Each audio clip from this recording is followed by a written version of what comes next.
If you're going on a cruise, you might be wondering about what are the things that you absolutely must take off the ship with you when you're in a port of call, and as well, how do you make sure that those items are safe and secure? Hi there, I'm Ilana from the website lifewellcruise.com. Welcome back to my channel. Now, as I was actually preparing for this video, I came across a story on Facebook, basically something that happened to some people that were on a cruise ship when they were in an island for a port of call. And it really got me thinking about not only what to take with you when you do get off a cruise ship, but also how to make sure that those items are really safe and secure. So I am going to be sharing, well, I'll share this story with you a little bit later on in the video, but I will start off with really the things that you absolutely want to bring with you. Now, before I get started, I did want to mention that if you like this video, if you find it helpful, informative, or enjoyable in any way, then please do give the video a big thumbs up, and please subscribe to the channel if you haven't done so already. Let's get started. So I have about 12 to 15 items or so on this list, but the very first thing that you have to bring with you, no matter what cruise itinerary you have, so whether it's Alaska or the Caribbean, is make sure that you do have some sort of really good bag. So like a backpack or a beach bag or even a tote bag, but something that is really good, really sturdy, fits the things that you need. So make sure that you've already prepared that in advance. And something that I like to do is actually the night before we're going to reach a port of call, I already basically prepare my bag with the things that I plan on bringing with me so that I don't have to scramble in the morning, especially if I have a shore excursion booked. Number 2, and this is an absolute must-have when you do get off the cruise ship, make sure that you have your cruise card. You won't even be able to disembark from the cruise ship at that port of call if you don't have it, as well as a government ID. Now, I usually bring my license with me. My passport that I kind of keep in here, I just leave that in the safe. Unless they tell me, if the cruise ship recommends that you do bring your passport, then I definitely do. But otherwise, I prefer not to take a chance losing it, having it stolen, anything like that. So I will leave it on the cruise ship. But what I will do is I will take a photo of my passport and I will have that on my phone. And another alternative to that is actually making a photocopy of your passport and keeping that, well, just somewhere on you when you are in your port of call. Number 3, I suggest that you bring 2 things. Money, so actual cash, and even if you're going to the Caribbean islands, they like US cash, so you could bring US cash with you. I bring some of that, especially small bills, but I do also bring a credit card. And I do think even if you don't plan to use a credit card, you never know if you need it for emergencies, so I do suggest that you bring it with you. Oh, and I should mention, before you go, do check on the currency of the country that you are visiting. So in the case of when you're in Europe or you're in Canada, there are cases where you do actually want to have euros, or you do want to have Canadian dollars. That's going to be much better for you. But in other cases, like in the Caribbean islands, oftentimes US dollars is just fine. Number 4, don't forget to bring your sunscreen. So don't forget that on the cruise ship, you are going to need that. If you're doing any basically summer or warm weather cruise, make sure that you do have this with you. And even in the case you might even be in Alaska, you can have a really sunny day, you will want to apply sunscreen as well. Now, if you are on certain excursions or even on certain islands, they will ask for only reef safe sunscreen. So if that's the case, and maybe even if not, but that is a really good idea. I'll actually leave a link down below this video in the description in case you did want to pick up some reef safe sunscreen. Number 5, make yourself a little mini first aid kit. So something to think about is to bring some Band-Aids along with you. You never know, perhaps you're on an excursion and you cut yourself on the boat. We've actually seen that happen before. Other times, maybe you're on the beach and you cut yourself on a rock or something like that. So what I always do is I bring some antibiotic ointment, like a Polysporin or something like that, and as well, some different size Band-Aids. Now, you might want to do something as well, and that's bring blister Band-Aids, especially if you are sightseeing. You just never know, maybe you're walking more than usual, or those shoes that you thought were a little bit broken in are just not as broken in as you thought. Number 6, make sure when you do get off the cruise ship that you do bring water bottles with you, or that you bring a refillable water bottle with you onto the cruise ship, and then you fill that up with water before you do get off the cruise ship. You want to make sure you're well hydrated during the day, and you want to make sure that you have safe water to drink as well. Number 7, and this one is really important, it is to bring the contact information for the cruise ship and the port agent. And basically that information is usually on the cruise planner, so the fun times on Carnival or the Cruise Compass, on Royal Caribbean. So you'll want to take a copy of that with you. Make sure that you do see that number on it, or otherwise it's also on the app. Sometimes what I do is I'll actually just screenshot that information just in case there is a reason that you're held up and you cannot get back to the cruise ship or you have an emergency. It is good to have that information. As well, make sure that you have your travel insurance information with you as well. Usually we have that information within an email, so you might want to screenshot that as well. Make sure that it's very accessible, or if you have a little travel insurance card, put that into your wallet when you get off the cruise ship as well. Now, if you are getting ready for your cruise and you're interested in cruise packing lists and keeping organized, I do have the Ultimate Cruise Planner. Now, the Ultimate Cruise Planner is a 47-page downloadable printable cruise planner that has cruise packing lists for warm weather and cool weather cruises, that has an embarkation day checklist, a cruise outfit planner, shore excursion planning forms, and more. Now, what I will do is I will leave the information for you down in the description below in case you do want to check that out.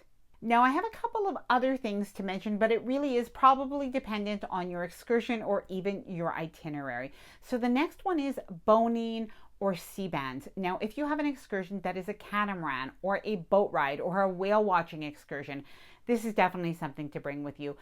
Being on the cruise ship and the movement that you'll have there versus a whale watching excursion are very different. If you are prone to seasickness in any way, consider taking a little bit of over-the-counter Bonine or Dramamine, or maybe putting a patch behind your ear.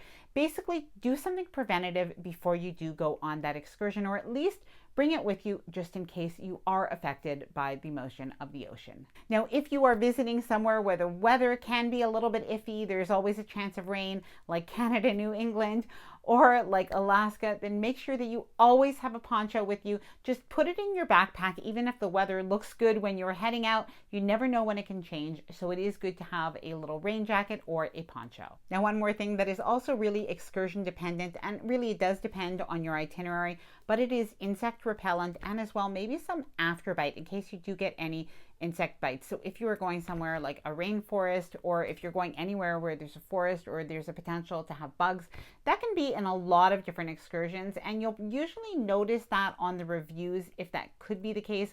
I would definitely recommend bringing like a travel size insect repellent. And I can tell you, my parents several years ago, they went to the ruins in Cozumel, Mexico. They came back, they said they were covered in like mosquito and black fly bites, and they just didn't realize they should take insect repellent with them. Now, if you're going shopping or if you're doing an excursion, so not necessarily just a beach, I don't suggest bringing like an open tote bag if you are shopping in the town. Instead, bring with you a handbag or something else that is safe and secure, especially if you are visiting somewhere that is known for pickpockets. Bring something like an anti-theft bag. Now, this one is a travel on one, if I'm not mistaken. I'll have to put the information up on the screen, but really, really good. Lots of little pockets, slash proof. So this is really good, especially for people going on a Mediterranean cruise. Something like this, whether it's even a crossbody or a bigger bag, really, really helpful. Make sure to get that before you go.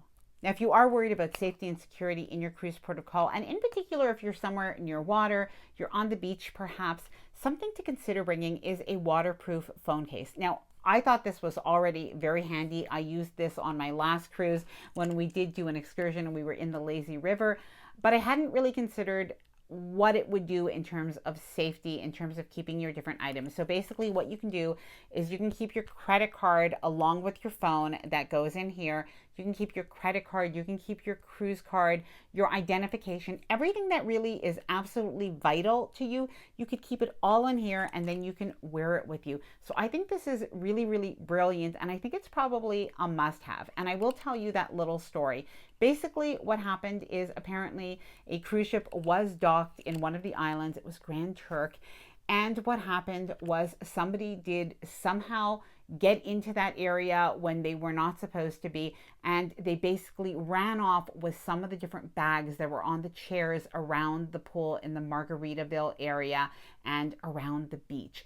And so some people who had this, some people said, thank goodness I put my ID, my money, my credit cards, I had all of that in my waterproof phone case. So that is something that just made me think about the security of this item. And other people, of course, unfortunately, they lost some things that were maybe more valuable to them than just some towels and some sunscreen. Now, please let me know if you've ever worried about when you are on the beach, what happens if you're not with your items, and if you have any kind of tips and tricks as to what you do. Now, another item that I think also really does the job, and I saw this item mentioned also in this Facebook thread that some people said that they were using this, and this is basically a lockbox, a combination lockbox that you can attach to your chair. It fits your passport and other items, and unless people are taking the entire chair, they are not going to be able to get into that lockbox. Now, personally, I have not used this item before. I may just go and buy it so I can give it a try. But I would like to hear from you if you've ever used this before. Please let me know how it has worked for you. I'd love to hear your reviews in the comments below this video. Now, I have two more things that personally I bring when I get off the ship in cruise ports. And obviously this does depend if you have the room and what you are doing. But those two things are, one of them is I bring usually a pair of flip-flops. So if I am wearing maybe shoes to walk around, I will bring a pair of flip-flops in case I need to change. So if I get any blisters or anything like that, I always have a thin, inexpensive pair of flip-flops that if I need to change out of my shoes because I'm sightseeing, that then I can actually change and I can have more comfortable feet. And the other item, I just think it's such a good cruise essential, is a scarf.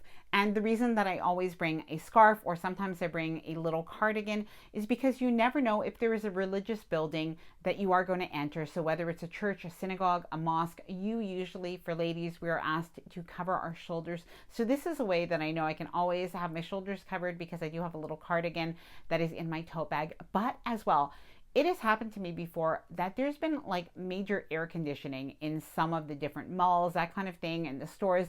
I hate to be cold, so I always have a little sweater in case I do need to cover my shoulders. Please let me know your experiences, what you do bring with you when you get off the ship at cruise ports of call, as well as any questions that you may have. We can all help each other down in the comments below. Now, if you did enjoy this video, please do give it a big thumbs up. I really do appreciate it. And please subscribe to the channel if you haven't done so already. I would love to have you here within the Life While Cruise community. Bye for now, and happy cruising.